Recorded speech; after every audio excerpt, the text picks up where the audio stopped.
Last Tuesday night, I sat in front of my computer, Zoom open on my screen, my leg bouncing up and down under my desk. Behind me, a pink sheet was hung over a green screen to conceal the tall bookshelf and rack of colorful costumes behind it.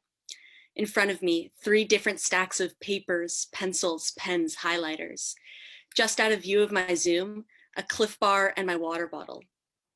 My grandmother's black suit jacket hung on my shoulders, making me uncomfortably warm, but also making me feel like a competent professional. Suddenly, a camera turned on. A judge, donning the typical black robes, sat in front of a virtual background of the judge's chambers. The unusual conditions were not lost on the judge, who was just familiar enough with Zoom to lead the court case, but still looked out of sorts. The introductions came and went. My leg was still bouncing. Finally, the judge invited opening arguments. I breathed in once, twice. My camera flicked on and I unmuted. Your Honor, tonight the prosecution will fulfill our burden and prove Lee Crotty's guilt. I was first introduced to mock trial last year when I was in 9th grade. Alexandra Orbuck, now graduated, was at the time a 12th grader and the head of mock trial. She, along with Mr. Gibert, our faculty advisor, explained the process of mock trial to me.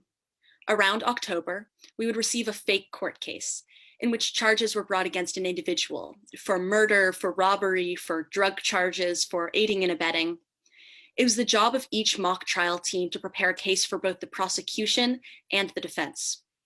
The team is composed of one pretrial attorney, 3 to 4 lawyers, 4 witnesses, a bailiff or timekeeper, and a few alternates.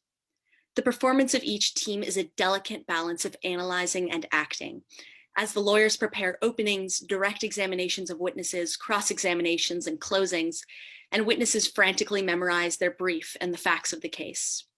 The entire experience is a bit surreal.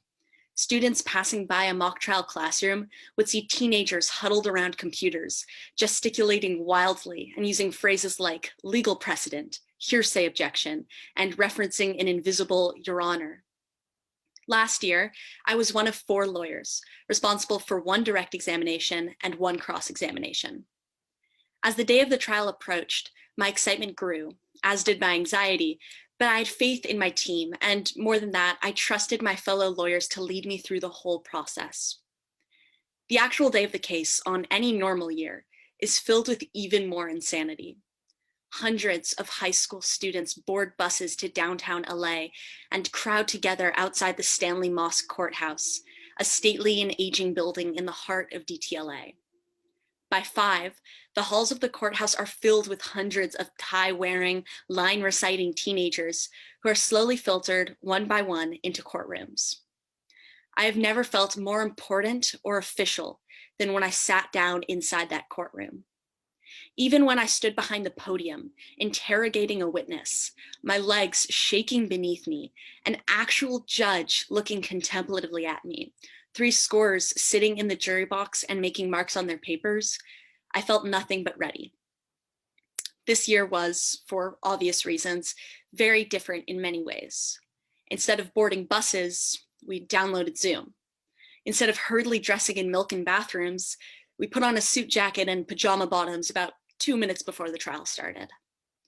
Our trials were filled with technical difficulties, and the patience of the judge, not to mention the student participants, was fraught. But somehow it still felt the same. I still felt the same nervous energy that was only soothed by a good cross-examination, the same disappointment when I was objected to, the same unbreakable camaraderie with my teammates. I was still able to do what I so enjoy about mock trial, combining my love for crafting narratives with my love for debate and the search for justice. Even when I was talking to 20 little squares on my computer screen, it still felt as though I was really trying to seek and administer justice. As so many lawyers and judges told us, we were doing what real law is right now, arguing for our clients virtually.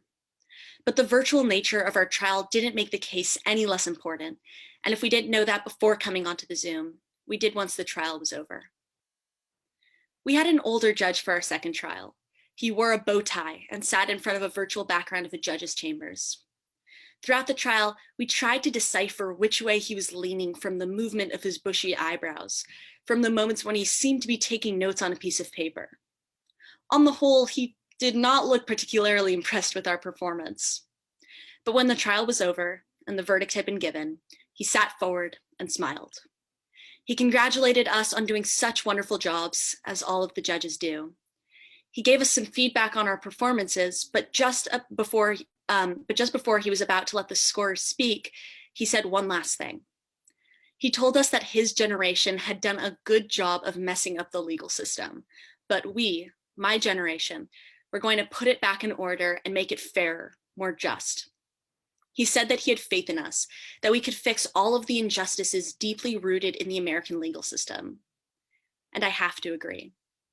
I'm confident, just from my 2-year experience in mock trial, that my generation is going to fight harder than ever before to combat injustice and the institutionalized prejudice that is ingrained in our legal system.